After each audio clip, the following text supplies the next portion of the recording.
मुगलों के मतलब डिक्लाइन होने के बाद अगर किसी के पास पावर थी, कोई पूरे इंडिया को एक यूनाइटेड इंडिया बना सकता था और जो पूरे इंडिया पे राज कर सकता था वो थे मराठास। ठीक है ना? कौन थे? मराठा। और मराठास जो थे ना, उनके अंदर एबिलिटी थी रूल करने की, लेकिन आपस में इंटरनल कॉन्फ्लिक्ट बहुत ज़्यादा। शिवाजी शिवाजी बने, शिवाजी के बाद में फिर उसके जो पहली वॉर ऑफ सक्सेशन शुरू होता है उनके बच्चों में ही, यानी जो राजा है उन्हीं में होता है। फिर जब पेशवा को हेरिडेटरी बना दिया जाता है, पेशवाशिप को, तब भी फिर कॉन्फ्लिक्ट शुरू होता है। अब पेशवा में बालाजी विश्वनाथ, बालाजी बाजीराव, उसके मतलब ये दोनों तो मेन रहे हैं। उसके बाद में फिर क्या नाम है आपका, बाजीराव वन भी कह लीजिए, यहाँ तक ठीक ठाक रहा है। ठीक है, ओके। उसके बाद में फिर जो कहानी है वो फिर बिगड़ने लगी है। अच्छा, यहाँ पे मैं आपको बताऊंगा माधवराव वगैरह, नंदराज और ये सब भी आए हैं, लेकिन जो कहानी है वो सही जो चली है वो माधवराव तक फिर भी ठीक रही है। और माधवराव ने काफ़ी डेवलपमेंट किया है, लेकिन आपस में इंटरनल कन्फ्लिक्ट रघुनाथ राव के साथ उसका था, और उसकी वजह से जो है उसने उसके भाई को कत्ल भी किया बाद में माधवराव के मरने के बाद। तो बहुत सारी ऐसी चीज़ें हुई हैं हिस्ट्री के अंदर, जो हिस्ट्री गवाही देती है कि जिसकी वजह से मराठा जो है सुपर पावर नहीं बन पाए। और उसमें एक तो इंटरनल कॉन्फ्लिक्ट एक वजह थी, दूसरी वजह ये थी अहमद शाह अब्दाली। कौन था दूसरी वजह? जो नादिर शाह का कमांडर था। और आपको पता है नादिर शाह का के बारे में, आप लोग को जानते हो कि वो पीकॉक थ्रोन और कोहिनूर जो है हीरा वही लेकर गया था नादिर शाह जब वो आया है। तो उसने नादिर शाह ने जो है आया है उधर ईरान से, और उसने मारते पीटते पूरी तरीके से ये, क्योंकि फ्रंटियर जो मुगल फ्रंटियर थे, जब आप मुगलों की हिस्ट्री पढ़ते हो तो मुगल फ्रंटियर काफ़ी कमज़ोर हो गया था। नॉर्थ वेस्ट फ्रंटियर जो था, यानी पाकिस्तान वाला एरिया जहाँ से एंट्री है, वहाँ पे ये लोग काम वाम कुछ खास कर नहीं रहे थे। तो वहाँ से कोई भी आ जाता उनको बिना बिना किसी तरह के रेजिस्टेंस के वो यहाँ दिल्ली तक पहुँचा था नादिर शाह। उसने मतलब लूटा पाटा मारा, यहाँ तक कि मतलब इस तरह से मारा कि मतलब पूरा, मतलब थोड़े बहुत उसके लोग मारे गए थे तो उसने एक एक पूरी तरह से कटवा दिया दिल्ली में लोगों को। ठीक है ना? और उसके बाद में क्या किया, पीकॉक थ्रोन और वो भी ले गया। क्या ले गया? कोहिनूर हीरा ले गया, ये नादिर शाह ले गया। ठीक है ना? जो शाहजहां का पीकॉक थ्रोन था वो लेकर गया। तो ये तो आप हिस्ट्री में जानते हो। फिर इसको जो है मराठाओं का था कि मराठा जो थे इनके टाइम पर फिर अहमद शाह अब्दाली को भेज दिया उसने। जब ये उठ रहा था उसने मुगलों को तो बहुत कमजोर कर दिया एकदम, मतलब मुगल नादिर शाह के आने के बाद मुगलों की कमजोरी जाहिर हुई है जबरदस्त वाली, कि मतलब मुगल पहले ही मुगलों की इज्जत थी। दो मराठा इनसे लड़ रहे थे, चाहे जो कर रहे थे, राजपूत लोग जो बहुत लॉयल थे फिर भी मुगलों के, और वो उनके साथ हमेशा पूरा पैट्रोनेज दे रहे थे। लेकिन हुआ क्या, जब ये आया क्या नाम आपका आदिल, ये अहमद शाह नादिर शाह, तो उसने मुगलों को एक्सपोज कर दिया कि इनकी कोई पावर बची नहीं है, इनके पास कुछ नहीं है। फिर जब ये मराठा अपना बहुत ज़्यादा आगे वर्चस्व लेकर चल रहे थे, बहुत ज़बरदस्त जा रहे थे, लेकिन अहमद शाह अब्दाली ने सारा काम इनका बिगाड़ दिया। अहमद शाह अब्दाली ने इतनी बुरी तरह टूटा है, मतलब फिर बाद माधवराव के टाइम पे थोड़ा सा उठे हैं, लेकिन उससे पहले इन्होंने, इसने जो है माधवराव से पहले इसने, माधवराव ने थोड़ा सा उसको रिगेन करने की कोशिश की है, लेकिन उससे पहले अहमद शाह अब्दाली ने ये दिखा दिया कि you will not rule India. ये दिखा दिया कि आप इंडिया को रूल करने के, यानी जो अहमद शाह अब्दाली ने थर्ड बैटल ऑफ पानीपत में लड़ाई की है, जो मारा है, उसमें उसने ये नहीं कहा है कि इंडिया को रूल कौन करेगा, मैं करूंगा नहीं करूंगा। उसने ये दिखाया कि इंडिया को रूल कौन नहीं करेगा। ठीक है ना? उसने मराठाओं को एकदम बुरी तरीके से काट दिया, मानी मराठाओं को इस तरह से मारा कि ये समझो कि मतलब आप ये समझ सकते हो कि जो सुपर पावर बनने की नौबत थी, जो मतलब ये था कि हो सकता है कि वो उसमें पहुंच जाते, एक बड़ा किंगडम इस्टेब्लिश कर देते और मुगलों को शायद रिप्लेस कर देते, यानी एक बड़ा एम्पायर बना के रखते। वो सारी चीज उनकी पूरी ड्रीम को एकदम खत्म कर दिया, और उनको भी एक्सपोज कर दिया कि इनके पास भी कोई खास दम नहीं है। ठीक है, ये है मराठाओं का एक मतलब बेसिक बैकग्राउंड। उसके बाद क्या होता है कि आपस में इनकी जो आपस में लड़ाइयाँ होती हैं, ठीक है ना, क्लियरली समझ, आपस में जो लड़ाइयाँ हैं पेशवाज में, पेशवा के बेटों में कि मुझे पेशवा बनना है, मुझे पेशवा बनना है, खासकर किसमें, रघुनाथ राव की जो लड़ाई। रघुनाथ राव ने अपने ही भतीजे को एक तरह से मतलब उसको, हाँ भतीजे को ही, नंदराज को, जब माधवराव को तो कत्ल कर मतलब हटाने की कोशिश की उसने, लेकिन माधवराव को तो नहीं हटा पाया। लेकिन माधवराव वॉज एबल, ठीक है, तो वो तो नहीं, लेकिन उसको हो गई टीवी, माधवराव को टीवी हो गई थी, ट्यूबरक्लोसिस कंजम्पशन, उससे उसकी डेथ हो गई। उसके डेथ करने के बाद क्या हुआ, क्या नाम है उसका भाई जो है बना, ठीक है ना, उसके, जबकि वो सोच रहा था कि मैं बन जाऊंगा, मैं चचा हूँ और मैं, मेरी एक वैल्यू है, एबिलिटी है, वो बन जाऊंगा, लेकिन वो बन नहीं पाया। तो उसने क्या हुआ कि उसको ही, नारायण राय को ही मार दिया, जो कि माधवराव का भाई था। जब उसको मार दिया तो अब ये एक राजा बना तो एक साल के लिए, मतलब पेशवा बना तो, लेकिन एक साल के लिए।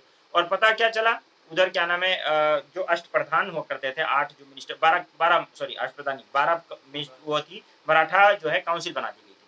मराठा काउंसिल में जो है 12 मेंबर होते थे, जिसमें से एक होते थे दादा फडणवीस। ठीक है, ओके।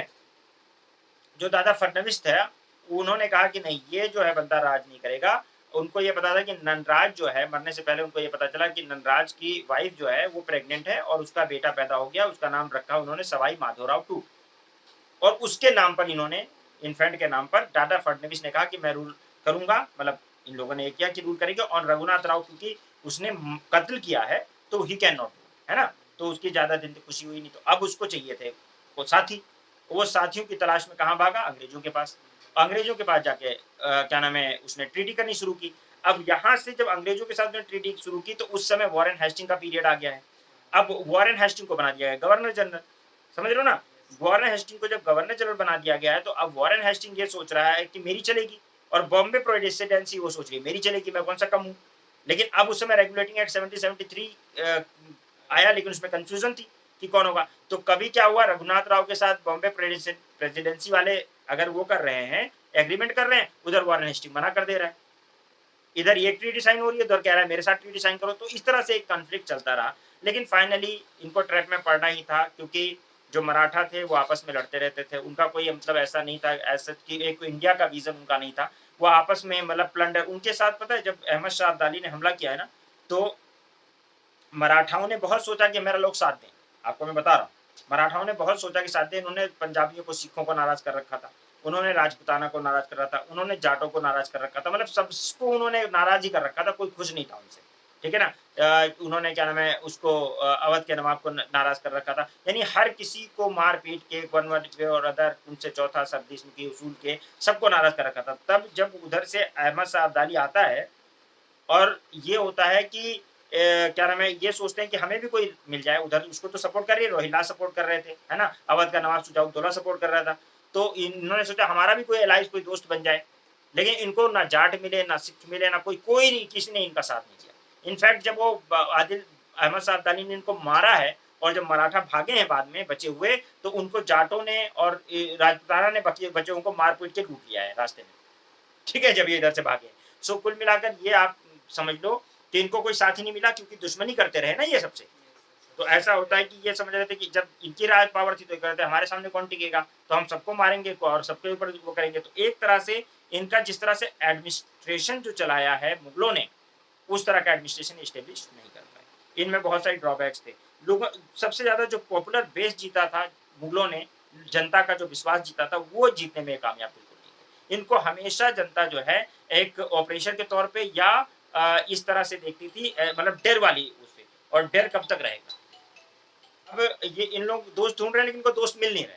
तो ये इनको फिर अहमद शाह अब्दाली ने बहुत बुरी तरह मारा। और इसमें अहमद शाह अब्दाली के बारे में कहा जाता है कि वो आया था यहाँ पे इंडिया में ये बताने कि इंडिया, यानी कि मैं रूल करूंगा इंडिया को। वो काफी दिन तक रिटेन ही नहीं कर पाया, जो उसने जीता भी सिंध, वो रिटेन नहीं कर पाया।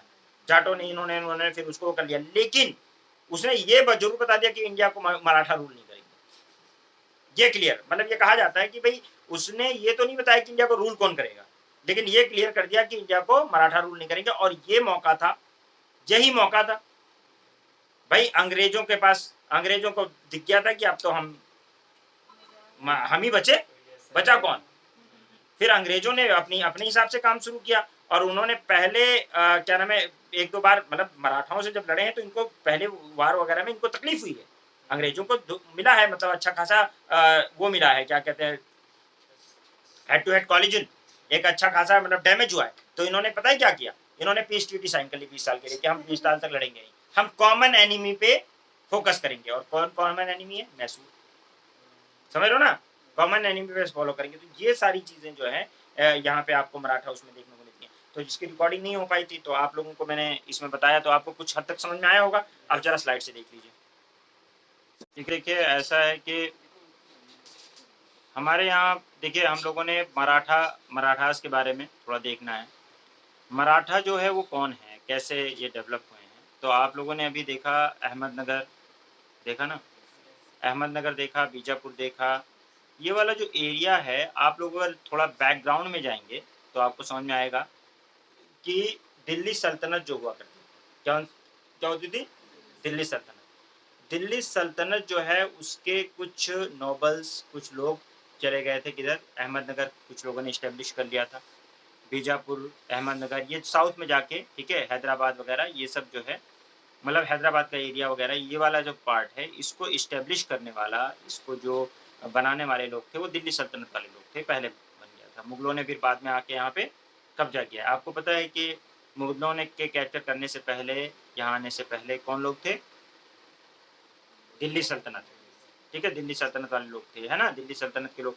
तो ये अहमदनगर वगैरह में जो इनके फादर थे शिवाजी के, ठीक है, शिवाजी के फादर का क्या नाम था?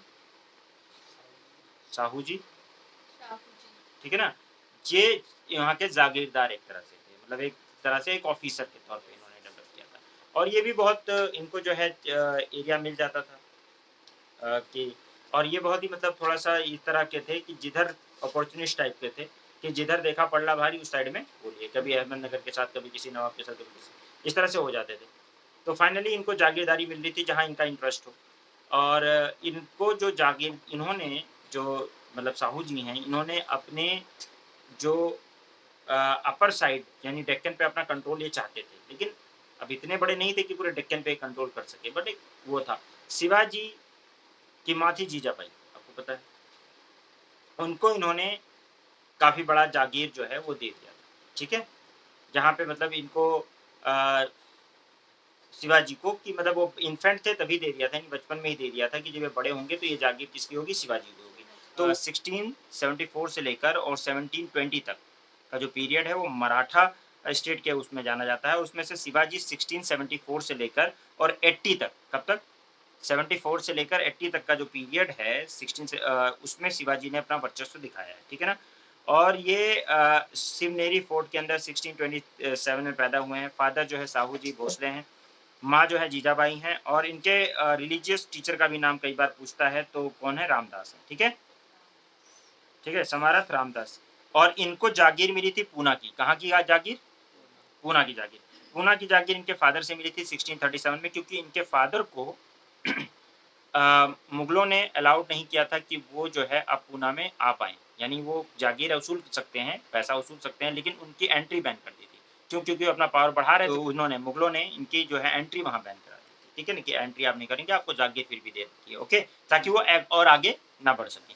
तो इस तरह की चीज़ उन्होंने एक सेटलमेंट टाइप से किया था।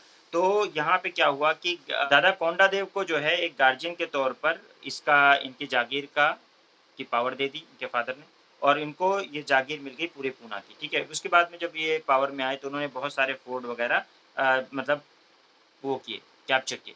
उस समय जो और थे दिल्ली सल्तनत वाले कुछ लोग थे, जैसे अफ़ज़ल खान, ठीक है? वो अफ़ज़ल खान जो है उसको आदिल शाह ने, जो कि रूलर थे बीजापुर के, ठीक है? ये रूलर बीजापुर के हैं, और ये जो हैं इन्होंने इसको दिया है, अफ़ज़ल खान को दिया था कि जाके शिवाजी को पनिश करो, लेकिन शिवाजी उनको मार दिया था, आपने सुना होगा।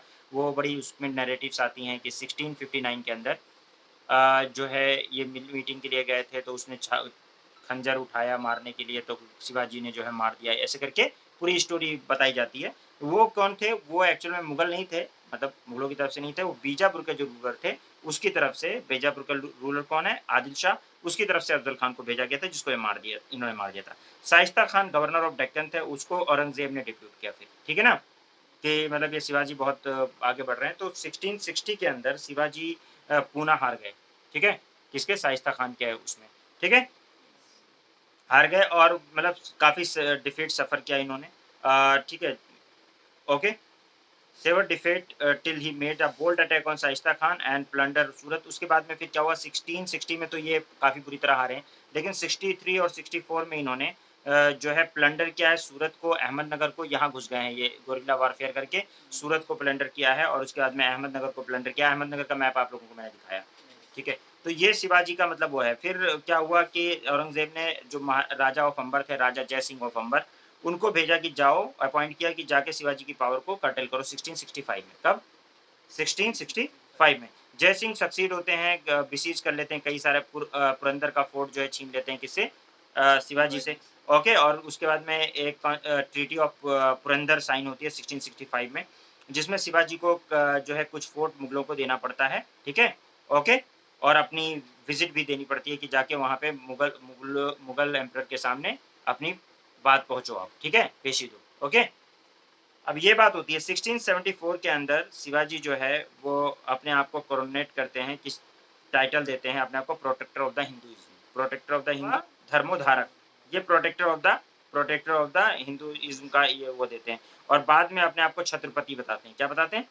छत्रपति अपने टाइटल दे देते हैं। और ये थोड़ा-सा एक मतलब ब्रीफली मैंने आपको बताया कि ये क्या इन्होंने किया है शिवाजी ने, ओके।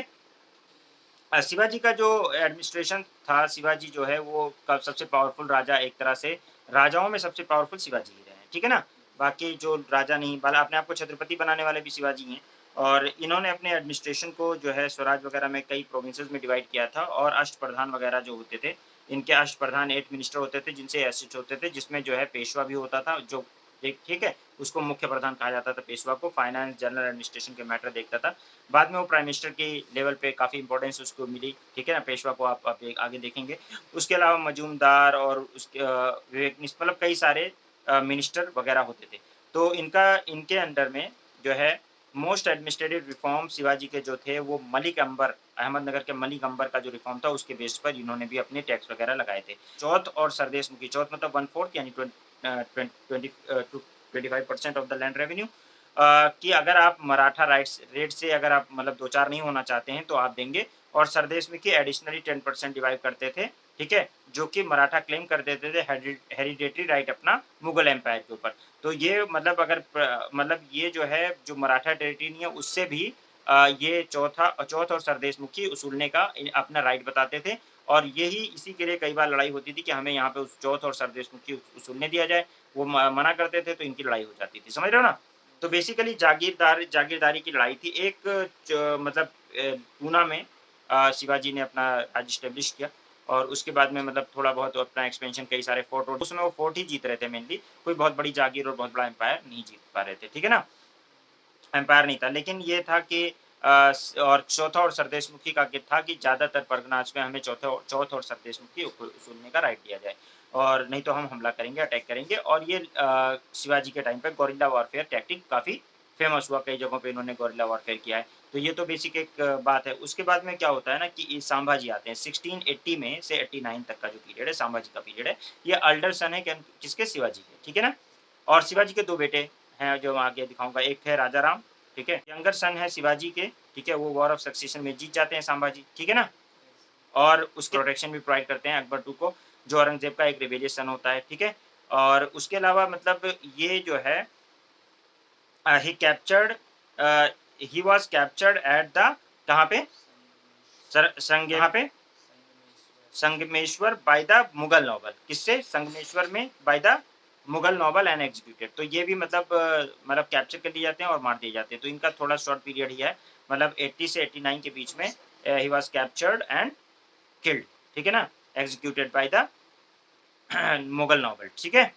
तो यहाँ इनका पीरियड। अब ये क्या होता है कि इनका जो दूसरा बेटा है शिवाजी का, वो कौन है? राजा राम है। कौन है? राजा राम। वो 1689 से लेकर 1700 तक का पीरियड है। उनको थ्रोन मिलती है with the help of minister.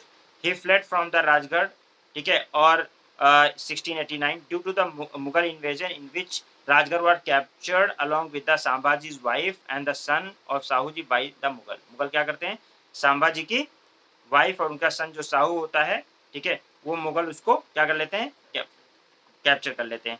और राजा राम जो है वो 17 में डिफीट हो जाते हैं, ठीक है? Which become the capital later, जो बाद में कैपिटल भी बनता है। और जो राजा राम है वो एक नई पोस्ट क्रिएट करते हैं, प्रतिनिधि की पोस्ट। किसकी?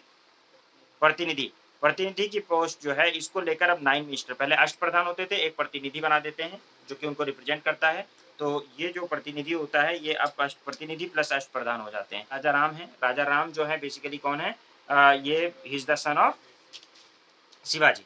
1700, ये मैं ब्रीफली आपको अभी एक स्टोरी बता दे रहा हूँ, फिर आप देखिए। ताराबाई जो है वो 1700 से लेकर और 07 तक, 1707 तक राजा राम जो है he was succeeded by his minor son Shivaji II। ये आपने देखा भी है, उसमें स्लाइड में भी है, अभी दिखाऊंगा। शिवाजी II सक्सेड होते हैं under the guardianship of his mother Tarabai. Tarabai क्या, और ताराबाई कंटिन्यू करती रहती हैं स्ट्रगल, किसके साथ? मुगलों के साथ। अब मुगल जो है साहू जी उसके बाद आता है 1707 से लेकर और 1749 तक, काफी लंबा पीरियड है, ठीक है ना? ये क्या है? साहू जी राइज करते हैं, मुगल एम्परर बहादुर शाह उनको रिलीज कर देते हैं पहले। और फिर ये राइज करते हैं। देखो ये जो है प्रिजनर है, किसके प्रिजनर है? औरंगज़ेब के। लेकिन औरंगज़ेब इनको बहुत ही ग्रेट डिग्निटी, आप एनसीईआरटी में पढ़ते हो, कहते हैं बहुत ग्रेट डिग्निटी के साथ इनको रखता है और बहुत दिन तक, और ये भी रखता है कि अगर इनको बाहर निकाला गया तो ये कत्ल कर दिए जाएँगे, ठीक है? तो इसलिए इनको रखता है। जब ये इस लेवल हो जाते हैं कि संभाल सकें, तो ताराबाई की आर्मी जो है, ठीक है, ताराबाई की आर्मी से लड़ सकें, तब ताराबाई जो है वो किसके नाम पे रूल कर रही हैं? शिवाजी 2 के नाम पे रूल, मतलब के नाम पे रूल कर रही हैं, ठीक है? राजा राम की वाइफ़ है। तो अब ये साहू जी जो हैं, ठीक है ना? ये इसको जब रिलीज़ कर दिया जाता है, तो ये निकलते हैं और ये लड़ाई शुरू होती है, फिर वॉर ऑफ सक्सेशन फिर शुरू होता है, ताराबाई से अब लड़ाई शुरू होती है, बैटल ऑफ खेड़ा 1700 में, ठीक है? और साहू जी जो है वो हरा देते हैं ताराबाई की आर्मी को, ठीक है? ओके, और अपना जो है क्या बन जाते हैं, मतलब अपना राजा बन जाते हैं, मतलब वहाँ पे कैप्चर कर लेते हैं उसको। लेकिन सदर्न पार्ट जो होता है मराठा किंगडम का, वो कैपिटल मतलब इट्स कैपिटल जो है क्या होता है, कोल्हापुर। वो under the control of descendant of Raja Ram ही रहता है। राजा राम के डिसेंडेंट कौन है? शिवाजी, शिवाजी टू, शिवाजी टू के बाद में लेटर संभाजी टू, ठीक है ना? इनके अंडर में रहेगा साउथ पार्ट। लेकिन नॉर्दर्न पार्ट जो है, उसका ऊपर वाला पार्ट जो है, वो कौन जीत, सतारा वगैरह, ये कौन जीत लेता है? सतारा देखिएगा मैप में आपने देखा था, ये कौन जीत लेता है? साहू जी जीत लेते हैं, ठीक है? साहू जी का जब राइज होता है, अब यहाँ तक आप साहू जी तक बात समझ लीजिए कि साहू जी जब यहाँ पे इस राइन में, ठीक है, आते हैं, तो यहाँ से अब पेशवा का वो होगा, क्या होगा? पेशवा बनेगा, पेशवा का नाम आएगा, ठीक है ना? समझ रहे हो? और पेशवा की पावर अब दिखाई देगी। यहाँ पे सबसे पहला जो है बालाजी विश्वनाथ, बालाजी विश्वनाथ पहला पेशवा होता है, और वो अपना एक स्मॉल रेवेन्यू ऑफिसर की तरह से जो है अपनी वो स्टार्ट करता है सेना में, ठीक है? ओके? लेकिन धीरे-धीरे, धीरे-धीरे पेशवा जो है ये काफ़ी ज़्यादा मतलब इम्पोर्टेंट पोस्ट बन जाती है, पावरफुल पोस्ट बन जाती है। बहुत सारी विक्ट्रीज़ भी ये मराठास को दिलाते हैं। इनफैक्ट जो है ही वो क्या नाम है, सैयद ब्रदर जो किंग मेकर कहे जाते हैं, अगर मुगल हिस्ट्री आप पढ़ोगे तो सैयद ब्रदर्स को कहा जाता है किंग मेकर्स।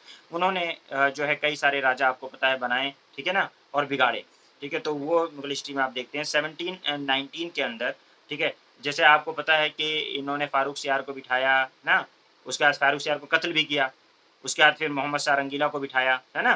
तो ये सैयद ब्रदर वही हैं। तो which Mughal emperor Farrukh Siyar recognised Sahu as a king of the Swarajya. अब ये जब फारूक सियार को इन्होंने बिठाया तो उसने जो है इसको एक्सेप्ट कर लिया किंग, किसको? साहू जी को। और ये जो बालाजी विश्वनाथ है ये काफ़ी मतलब वफ़ादार भी हैं और एक तरह से काम भी कर रहे हैं, किसका? साहू जी का।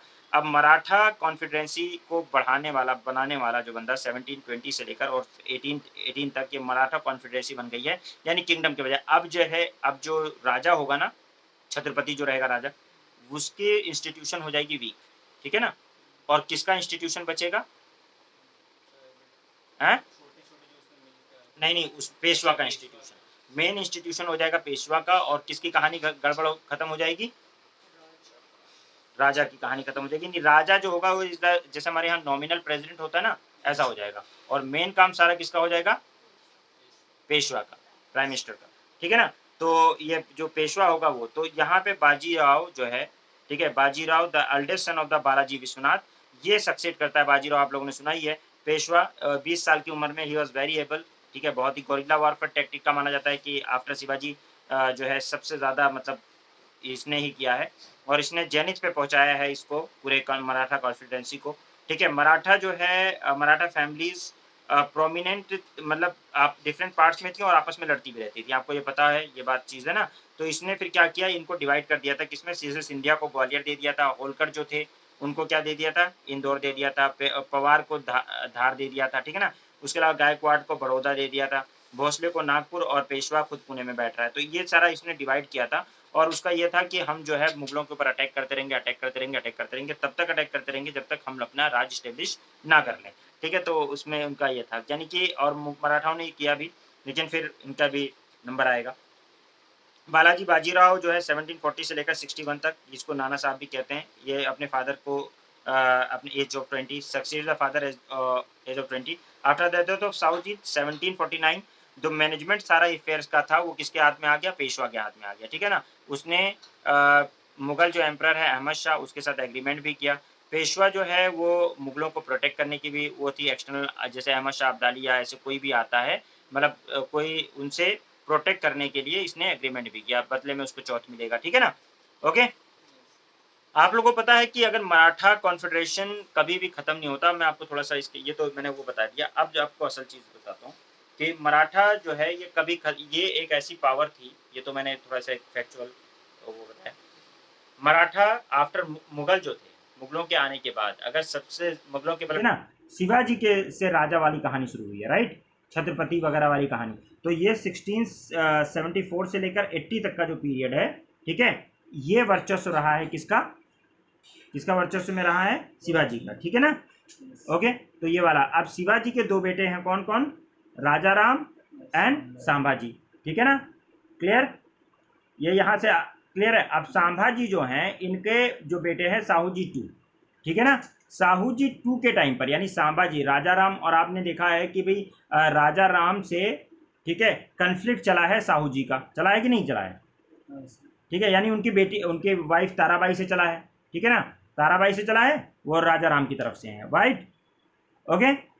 और साहू जी कहाँ पे, किसने वो किया है, मुगलों ने अपने पेट्रोनेज में रखा था उनकी माँ को और उनको, साहू जी को, ठीक है ना, बाद में छोड़ा है ना, साहू जी 2 जो है। तो ये वाला कहानी मैं बता चुका हूँ। पेशवा जो कि लॉ की मिनिस्टर था, वो साहू जी के टाइम पर, यानी फाउंडर जो है साहू जी 2, उनके टाइम पर ये अच्छे लेवल पे आ गया है, ठीक है ना, क्या हो गया है, प्रोमिनेंट बन गया है। शिवाजी के रूल पे तो काफ़ी प्रोमिनेंट बना है, लेकिन मतलब बढ़ने लगा है, रूल अच्छा होने लगा है, लेकिन ये जो साहू जी 2 हैं, इनके टाइम पर तो ये बढ़िया से मतलब एकदम वर्चस्व में आ गया है, हेरिडेटरी वगैरह बन गया, ठीक है, एक तरह से। तो बालाजी विश्वनाथ 1713 से लेकर 20 तक, ये जब किंग वीक हुआ तो ये पावरफुल बना, ठीक है ना। कौन भी पावरफुल बना, पेशवा।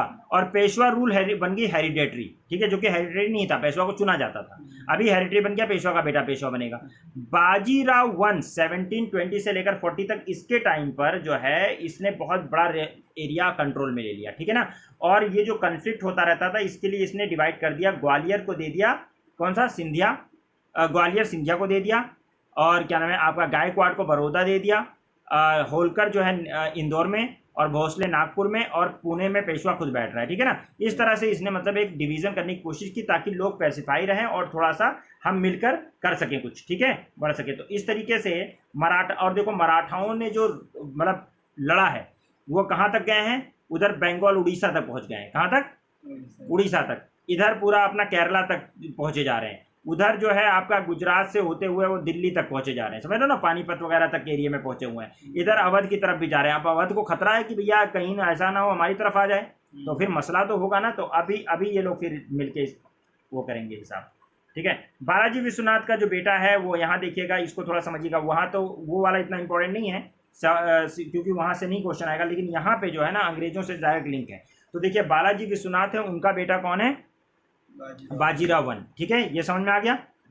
अब बाजीराव के 2 बेटे, एक रघुनाथ राव, दूसरा बाजीराव या नाना साहब जो कहते हैं उनको, ठीक है ना। अब क्या होता है कि इसका जो बेटा, अब रघुनाथ राव बनना चाहता है राजा, क्या बनना चाहता है, बालाजी बाजीराव बनते हैं, मतलब पेशवा बनना चाहता है, ठीक है ना। और रघुनाथ राव जो कि बेटा है किसका, बाजीराव 1 का, he wanted to be a क्या, पेशवा। और बाजीराव जो हैं, ठीक है ना, जो नाना साहब हैं, वो बनना चाहते हैं क्या, वो राजा बना दिए जाते हैं, यानी पेशवा बना दिए जाते हैं, फाइन, उस समय का समझ लो एक तरह से राजा ही हो, ठीक है ना, पेशवा बना दिए जाते हैं। इनके बाद में क्या होता है कि माधवराव पेशवा बन जाता है, क्या बन जाता है, पेशवा। अब ये बनना तो चाह रहे थे पेशवा, लेकिन ये बन नहीं पाते। अब माधवराव जब तक रूल करते हैं तो माधवराव ने काफ़ी ठीक ठाक रूल किया है, समझ लो ना, मतलब जैसे कि बहुत बुरी तरह से अगर आप इसको देखोगे यहाँ पे, तो नादिर साहब, अब इसमें एनसीईआरटी में एक चीज़ आप थोड़ा सा देख लो, ठीक है, जो कि इम्पोर्टेंट है, क्या कि यहाँ पे अहमद शाह अब्दाली वाला जरा पीरियड पढ़ो, जरा थोड़ा सा पढ़ो इसको।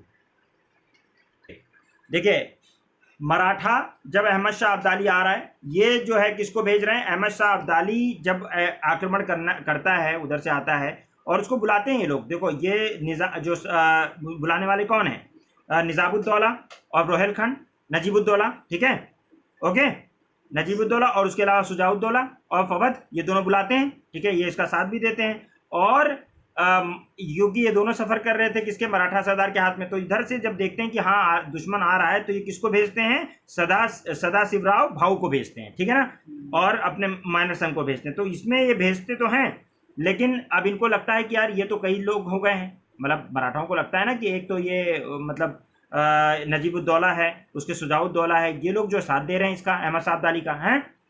आर्मी बड़ी हो रही है, अब हमें भी कुछ एलाइज अपने ढूंढने चाहिए, तो किसके पास जाते हैं? राजपूताना। तो उनके पहले ही तुम इंटरफेयर कराया, तुमने उनके ऊपर फाइन लगाया है भी, वो साथ देंगे? नहीं देंगे। सिखों के ऊपर तुमने फाइन लगाया, वो भी अवध के ऊपर लगा ही रखा है, वो भी। जाटों ने, किसी ने इनका साथ नहीं दिया। फाइनली ये अकेले पड़ गए। एक तरह से महादुल मुल्क का थोड़ा बहुत साथ मिला, लेकिन वो भी कोई खास साथ नहीं था। फाइनली 14 जनवरी, याद रखिएगा डेट, 14 जनवरी, 14 जनवरी 1761, ठीक है, मराठा आर्मी कंप्लीटली रोटेड, ठीक है।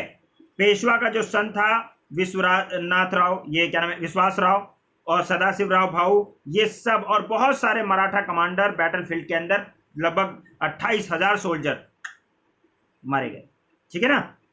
ओके, अफगानों ने इनको बुरी तरह मारा लूटा। अच्छा, जब ये भागे तब यहां देखिए आप, दोज हु फ्लेड, ठीक है, जो भागे उनका क्या हुआ? परसुएटेड बाय अफगान कैवलरी, जिनके पीछे अफगान कैवलरी आ रही है साथ में, and robbed and plunder by Jat, Ahir, Gujjar and of the Panipat region. उसमें जो जाट रह रहे हैं, जो गुज्जर रह रहे हैं, जो अहिर रह रहे हैं, उन लोगों ने लूट लिया इनको, ठीक है ना। यानी जो भाग रहे हैं उनको भी लूट लिया, मतलब छोड़ा नहीं कि मतलब तुम लोग ऐसे कर रहे थे, जब तुम लोगों की थी तो बड़ी आंख दिखाते थे, अब रुको, ठीक है, तो हम लोग दिखाएंगे। तो वहां के जो जाट थे उन्होंने लूटा। पेशवा वाज,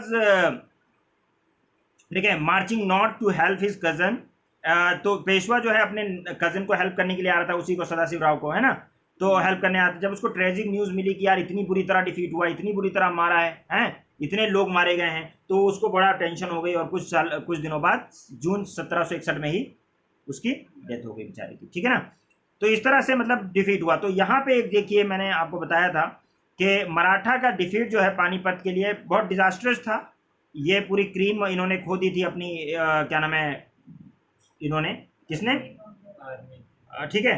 तो एक तरह से मतलब ये क्लियर हो गया था। मैंने ये यहाँ पे देखो, ये पॉइंट मैं बता रहा था आपको, in fact third battle of Panipat did not decide, ये जो सेकंड पैरा है उसका last line, did not decide who was to rule India but rather was who was not. मतलब ये क्लियर था कि भाई कौन रूल करेगा इंडिया, ये डिसाइड नहीं कर पाया battle of Panipat. Third battle of Panipat बहुत ही खतरनाक बैटल हुआ है, लेकिन इसमें ये नहीं डिसाइड हो पाया कि कौन रूल करेगा, लेकिन ये डिसाइड हो गया कि कौन रूल नहीं करेगा। यही मैं बात आपको बताना चाह रहा था, ठीक है ना। देयरफॉर क्या होता है, ये क्लियर हो जाता है, ब्रिटिश जो पावर है, ठीक है, अब वही दिख रही है कि अगर कोई रूल कर पाएगा तो कौन करेगा। भाई मुगल तो गए, मुगल गए, मराठा थे वो भी गए, अब बचा कौन?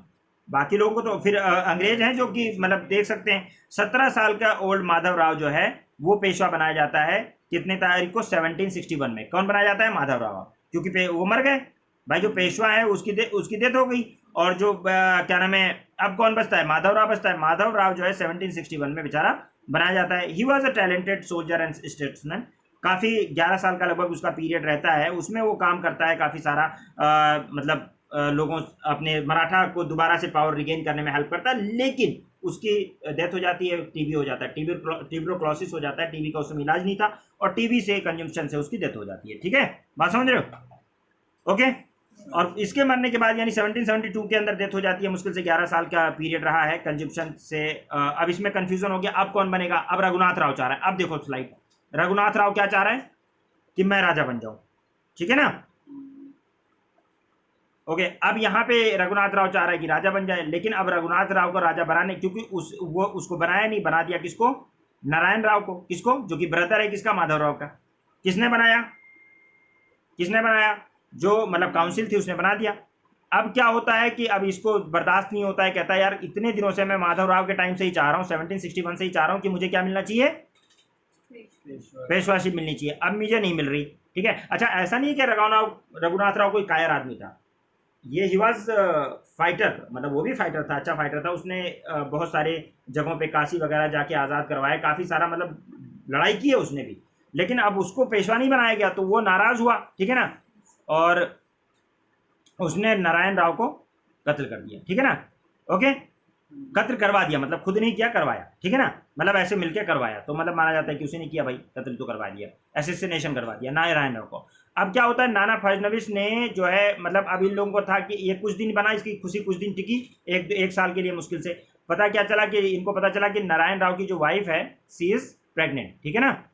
ओके, और अब ये जो है प्रेग्नेंट है, अब इसमें जो है इससे जो अच्छा नाना फडणवीस ने एक्सेप्ट कर लिया कि ये जो बंदा रहेगा जो आएगा उसको सवाई माधव राव नाम दिया गया, क्या दिया गया, या माधव राव टू नाम दिया गया, और उसको जो है बना दिया गया क्या, राजा, मतलब माइनसन को पेशवा बना दिया गया। और ये डिसाइड किया गया कि नाना फडणवीस जो कि एक बहुत ही मतलब इंपॉर्टेंट बंदा है उसमें काउंसिल में, वो रूल करेगा on the behalf of Sawai Madhav Rao two, ठीक है ना, समझ रहे हो।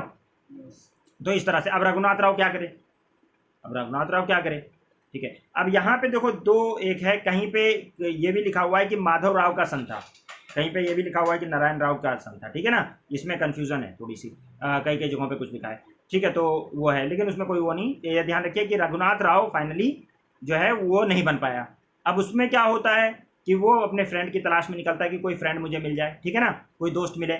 वो ट्रीटी कंक्लूड करता है किसके साथ, ब्रिटिशर्स के साथ, ट्रीटी ऑफ सूरत 1775 में, कि मेरा साथ दो और मुझे पेशवा बनाओ, ठीक है ना।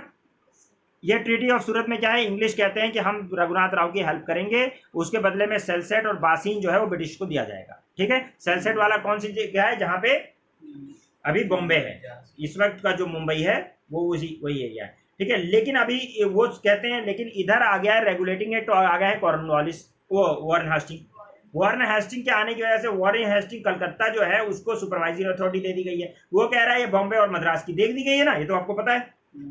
अब ये जब दे दी गई तो ये जो है क्या नाम, कैसे ये मान ले कि बॉम्बे वाली बात कैसे मान ले वारेन हेस्टिंग, वारेन हेस्टिंग को लग रहा है यार तुम कुछ मुझसे पूछ ही नहीं रहे हो, अपने हिसाब से काम कर रहे हो, what is this. Bombay presidency जो है उससे बोला गया कि ये ट्रीटी बॉम्बे प्रेसिडेंसी के लिए साइन की गई है और मराठाओं ने के बीच में साइन की गई है, जो कि हम नहीं मानते, रिजेक्ट करते हैं, कलकत्ता काउंसिल इसको रिजेक्ट कर देता है, वारेन हेस्टिंग रिजेक्ट कर देता है, ठीक है ना। अब क्या करता है, हमारे साथ नई ट्रीटी साइन करो, ठीक है। कौन सी ट्रीटी, ट्रीटी ऑफ पुरंदर 1776 में। न्यू ट्रीटी जो है वो बॉम्बे के लोग नहीं उसको पसंद करते हैं, कौन नहीं पसंद करता है, बॉम्बे और पूना दरबार इसको पसंद नहीं करते हैं, ठीक है, ये ट्रीटी नहीं पसंद करते हैं, ठीक है। अब क्या होता है, फिर ये कहते हैं कि फिर नई ट्रीटी साइन करो हमारे साथ, मतलब लड़ाई झगड़े चलते हैं, कन्फ्लिक्ट चल रहा है। नई treaty, treaty of Wadgaon sign होता है बिटवीन बॉम्बे एंड पेशवा, ठीक है। ये रिफ्ट बिटवीन, अब ये बॉम्बे जो है ना, ये जब वो वारेन हेस्टिंग को पसंद नहीं कर रहे तो बॉम्बे वाले अलग से ट्रीटी साइन कर रहे हैं पेशवा के साथ कि हम तुम्हारे साथ मिलके वो करेंगे। बॉम्बे और कलकत्ता जो है काउंसिल, उनके बीच में कन्फ्लिक्ट पैदा हो जाता है, समझ लो ना, कन्फ्लिक्ट पैदा हो जाता है। अब ये कन्फ्लिक्ट क्या होता है, क्या, attack by the British army on Gwalior. अब क्या होता है, attack by the British army on Gwalior, later on Gwalior act as a mediator between the English and Peshwa, और फिर पेशवा के बीच में फिर इनका वो हो जाता है, क्योंकि वारेन हेस्टिंग अपनी आर्मी भेज देता है ना कि तुम करो, मैं देखता हूँ, ठीक है। फिर नई ट्रीटी साइन होती है, ट्रीटी ऑफ सलबाई, मतलब ये अभी दिल्ली और उसमें मुंबई और कलकत्ता काउंसिल के बीच में भी कन्फ्लिक्ट चल रहा है, ये इधर ट्रीटी साइन कर रहा है, वो उधर ट्रीटी, मतलब एक्चुअल में बॉम्बे काउंसिल क्या कर रहा है ना, रघुनाथ राव का साथ देना चाह रहा है, ये कह रहा है कि हम क्यों साथ दें,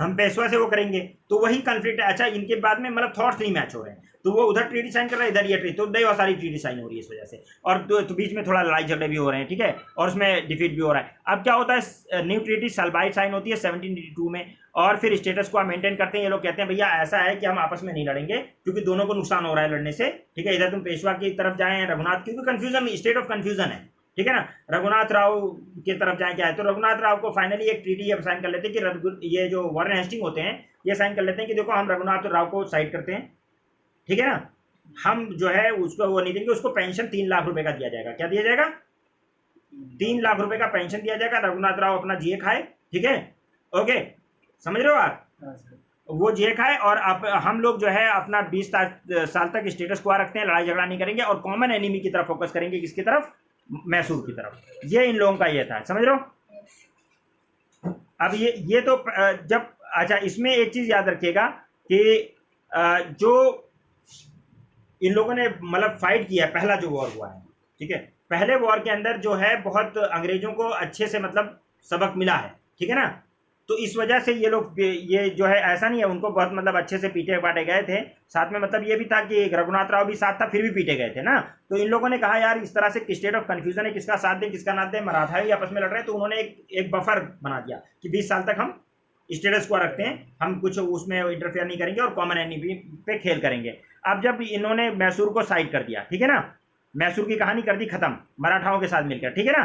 तो अब इनको मौका था कि अब ये क्या करें, अब ये करें कुछ मतलब मराठाओं के ऊपर कब्जा। तो सेकेंड एंग्लो मराठा वार इस चक्कर में इन्होंने 1803 से 6 तक वेलेस्ले है, उसने कहा कि इधर सबसे अलायंस करो नहीं तो उड़ा देंगे, ठीक है ना। इंटरनल कॉन्फ्लिक्ट इनका था ही। बाजीराव टू, ठीक है, पेशवा बाजीराव टू जो अब ये किसका है, रघुनाथ राव की साइड से, ठीक है ना। इसने मार दिया होलकर किंग प्रिंस को मार दिया, ठीक है ना। और उसके बाद में पेशवा जो है खुद पुणे से भाग गया, ठीक है ना।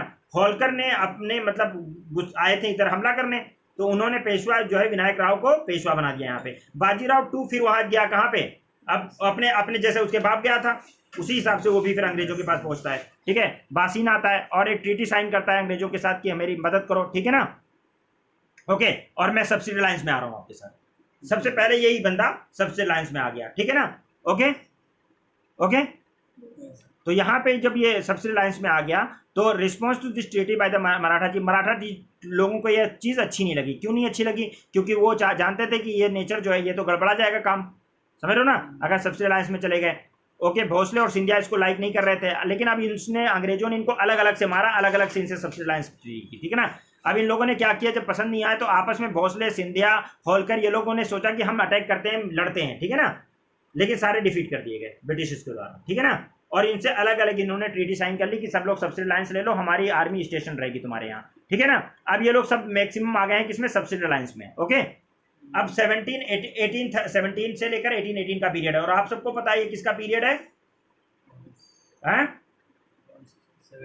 हेस्टिंग्स का पीरियड है, ठीक है। हेस्टिंग 1 का पीरियड है ना। अरे भाई 1813 से 1823 का पीरियड है हेस्टिंग। तो हेस्टिंग का जो पीरियड है उसमें पता है उसने क्या कहा था कि मैं तो इंटरफेयर करूंगा, मैं तो जाऊंगा मारूंगा, है ना। इम्पीरियलिस्टिक डिजाइन थी उसकी। तो उसने फिर क्या नाम है, अब यहाँ पे ब्रिटिश के इंटरेस्ट के लिए उसको लगा कि यार ये पूरा मतलब कब्जा करने का है। उन्होंने पिंडारियों का बहाना लिया कि पिंडारी तो तुम्हारे साथ प्लंडर करते हैं, इधर उधर हमें सही से चलने नहीं दे रहे, ठीक है, एडमिनिस्ट्रेशन नहीं चलाने दे रहे, तुम आर्मी के साथ रहते हो, जो तुम लूटते हो, तुम मार देते हो लोगों को, और इसलिए मतलब ये जो है इंटरनल मैटर नहीं है, और वो डायरेक्ट कन्फ्लिक्ट में आते हैं और थर्ड एंग्लो मराठा वॉर होता है, ठीक है। ओके, और यहां से कहानी खत्म, ठीक है ना। अब ये क्या होता है, killing of Gaikwad ambassador by the minister of Peshwa. Minister of Peshwa Gaikwad ambassador जाता है, उसको मार देता है 1817 में। इंग्लिश जो है रेजिडेंट कहता है पेशवा को कि हैंड ओवर करो कल्प्रिट को, पेशवा कहता है कि नहीं मैं नहीं करूंगा, अब डायरेक्ट कन्फ्लिक्ट हो जाता है। 13 जून 1817 को, ठीक है, पूना पैक्ट साइन होता है। पुणे पैक्ट साइन होता है, मराठा कॉन्फेडरेसी को वो डिसॉल्व कर दिया जाता है, और क्या करते हैं, पेशवाशिप अबॉलिश कर दी जाती है, ठीक है ना। ओके, तो यहाँ से मराठाओं की कहानी खत्म होती है। मतलब कुल मिलाकर मैं एक समरी आप दे देता हूँ आपको कि मराठा जो है वो क्यों नहीं जीत पाए और मराठाओं का क्या हुआ। तो आप देखिए यहाँ पे शुरू होता है मराठाओं का कहानी कहाँ से, मेन तो शुरू होता है वैसे तो साहू जी हैं, लेकिन शुरू होता है जो असल में देखा जाए तो वो शिवाजी से। शिवाजी अपने आप को छत्रपति बनाते हैं, बहुत सारे फोर्स वगैरह जीतते हैं, हारते भी हैं, डिफीट भी होता है।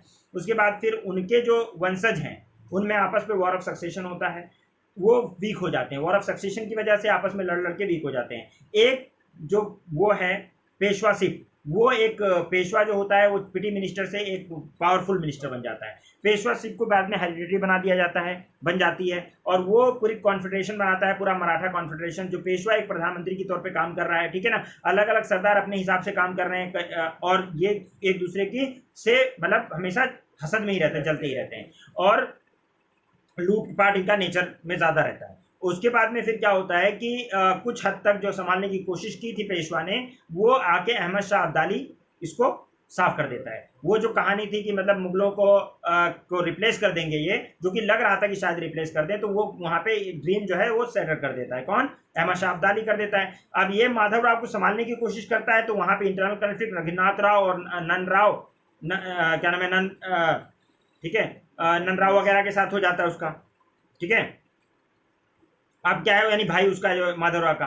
अब उसके बाद में फिर क्या होता है, इनका आपस में जो कन्फ्लिक्ट होता है उसकी वजह से पेशवाशिप भी कमजोर होने लगती है। सरदार आपस में हिसाब से, काउंसिल अपने हिसाब से चल रही होती है, कोई अंग्रेजों से ट्रीटी करते हैं, कोई किसी तरह मतलब एक तरफ से एक रघुनाथ राव ट्रीटी कर रहा है, दूसरी तरफ से पेशवा ट्रीटी कर रहा है, और ऐसे उधर बॉम्बे काउंसिल और उनका भी कंफ्यूजन चल रहा है। बॉम्बे का जो क्या नाम है, गवर्नेंस है, गवर्नर ऑफ बॉम्बे है, और गवर्नर हेस्टिंग, इनमें कंफ्लिक्ट चल रहा है। फाइनली जो है फर्स्ट वॉर के अंदर देखते हैं रघुनाथ राव का साथ देते हैं कौन?